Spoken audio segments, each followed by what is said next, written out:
Well, hello everyone. This is Chris Gray, managing editor with Roofing Contractor magazine, and we're here with another contractor profile Q&A.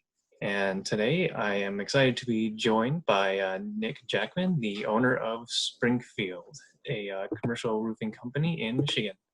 Nick, thank you for joining me. Thank you for having me. My pleasure. Now, if we could just start off with the basics, could you give us a general overview of Springfield and its operations? Absolutely. We were founded in 1985, and we've been in existence since then. My former boss here, Terry Umlar, he bought the company in 1995 and sold it to me January 1 of 2018. So we're on our third owner. We've been roofing the entire time. It was a lot more residential in the early days from what I understand, and then we made that transition towards more commercial there in the mid to late 90s, I should say. And we've really evolved from there. We call ourselves more of a commercial service provider. It's not only roofing, but anything with the building envelope, even going into fall protection work.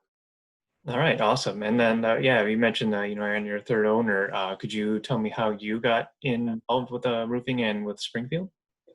Yeah, so actually my 11-year anniversary is coming up on Monday. So I had an opportunity. Springfield was hiring for a sales position. I had a friend that was working here who introduced me to Terry and Terry Joe. And I started working with them in November of '09. And then just kind of grew with the company. I did some sales work. I transitioned into a service manager role, and that really helped me learn the ins and outs of the actual work being done up there on the roof. And then just as they got closer to retirement, I just transitioned into more of a management role. And then all of a sudden things happened with the buy-sell. Overall, what's your feeling of the company? How's it been coming in from starting, with the sales and then just working your way through? What's that been like for you? I've learned a lot. It's been a great learning experience, and it really helped me to connect with a lot of people from a lot of different backgrounds. But really, it was great to see what a good group of people we had in the culture that Terry built, to where everybody that had been here, longer than me was really willing to help me learn the business and share what they knew.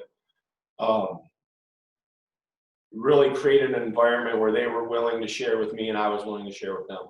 It's always good to hear that collaboration, and I know part of the company is that it's small enough to care, but large enough to offer opportunities. So that's always a great thing to hear.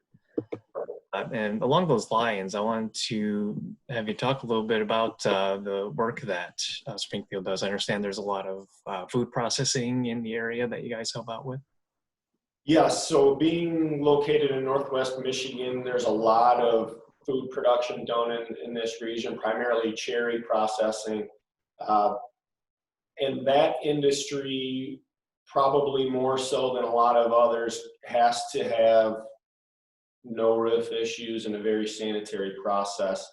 There are some industries where if they have a roof leak, they can move some things around and clean up the water, and it's not a big deal. But as you can imagine, where there's food being packaged, if any of that was to get compromised by rainwater running off a roof that maybe has some dirty things on it from the rooftop, they can't tolerate any of that, and it'll cost them tons of money, more than the most premier roof would ever cost them. Along those lines, with making sure that all that work is done correctly and safely, and you guys are a Duralast Platinum contractor, and so I was hoping you could just tell me a little bit about how Duralast has helped Springfield out as a whole, and how it's maybe helped you guys stand out from your competition. Duralast has been a great partner to us over the years, and we try to communicate this as much as we can, and that we do view them as a partner. We think a vendor is somebody you make transactions with, and a partner is somebody that sits on the same side of the table as you and collaborates and has everybody's best interest in mind, not just their own. But they've been great to work with. We think that our thoughts and principles really align with theirs. we're not the least expensive contractor in our region, but we know that we can close the price gap with value and quality. And we really think that Duralast does the same exact thing in their industry. All right, excellent. And I know part of that is keeping up with safety, making that a top priority. So could you address how your company approaches safety? The main thing that we try and keep in front of us with safety is keeping the mindset that it's not a task you accomplish and check off your list and you're done. We believe that one of the biggest risks for our company from a safety aspect is complacency. And we've got a lot of people that have been with us for a long time, and the more comfortable you get on the roof, unfortunately, the more apt you may be to have an accident just because you're not keeping it at the front of your mind at all times. And so keeping the mindset that you're never done with safety, it's really more of an ongoing journey than a destination you get to. We just think that if you're like, you get the mindset that I'm a safe contractor, I have everything in place I'll ever need, we're good to go, that's kind of when you get caught with your guard down.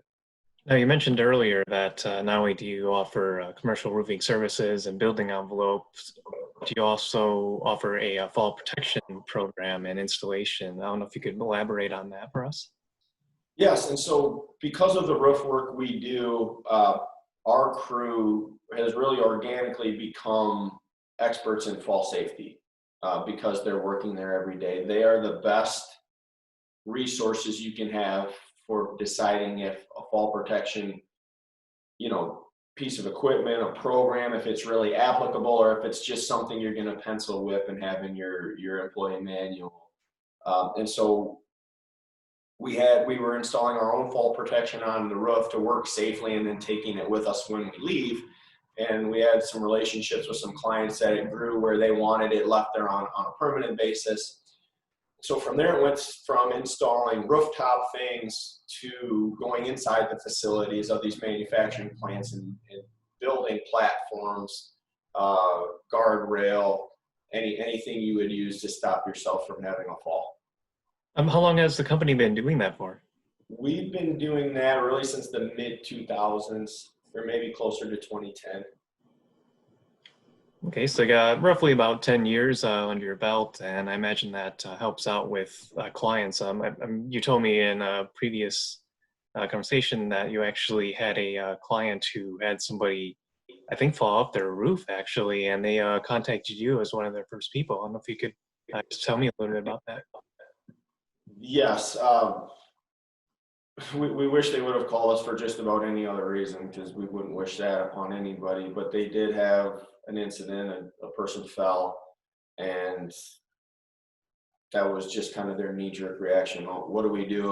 Let's call Springfield. They're up there every day. They've got, a good safety program in place. Let's just have them come in and do, an informal audit of sorts and just ask them what they would do. And, we did make some suggestions, but honestly, I think they just appreciated having somebody there who, understands the risk and just can talk through it with them. Because when you have something like that happen to one of your employees, it's just a tough thing to try and face on your own. And any listening here, I think, is appreciated at that point. And I imagine that speaks well to your program, the fact that they were willing to contact you right away when something happened regarding their roof. It meant a lot to us. It really did. We took it as the highest of compliments that we were somebody that they viewed as a resource for something like that. All right, definitely. Excellent. And regarding safety, and now obviously a big subject this year has been the pandemic and how everyone's just been able to get through it and survive. Could you tell me just a little bit about what Springfield's been doing ever since the pandemic hit? Yeah, so the very first thing that we did is we collaborated with some safety and HR professionals in the area and had them help us build a program. And the very next move that we made was just to address the crews and just be extremely transparent with them and say, this is version 1 of our policy. This is our best foot forward with the information we have available to us today. I can promise you that we're going to get new information and this policy is going to change. And if it feels inconsistent or wishy-washy, we're very sorry, but we're doing everything we can with the information we have. You know, I don't expect you to like any inconsistencies. I just hope you understand. And everybody took it the way we were hoping they did. That, you know, if we knew all the answers, we would write a really firm policy and press on. But unfortunately, it at that point, it was changing by the hour. So. Yeah, yeah. It seems like there's just new news or different news every day, especially when it comes to safety or OSHA or what have you. But it does sound like a lot of the clients and everyone was really respectful and really accepting of the policies that you guys put in place. If there's anything that stays after this is all over with, I would hope the patience with each other stays. I've noticed a lot more patience with, you know, when our customers having patience with us and us having patience with our vendors and partners that we work with. So that would be nice. Yeah, that's always a nice bonus to have. So hopefully that does stay in place.